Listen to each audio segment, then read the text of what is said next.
That's weird.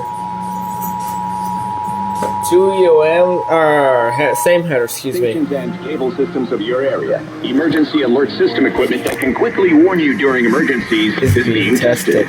If this had been an actual emergency, such as a tornado, flood, evacuation, toxic release, or any emergency that you, the public, should be timely alerted, official messages would have followed the alert tone. This station serves as a vital part of the Louisiana State Emergency Alert System. This concludes this test of the Emergency Alert System.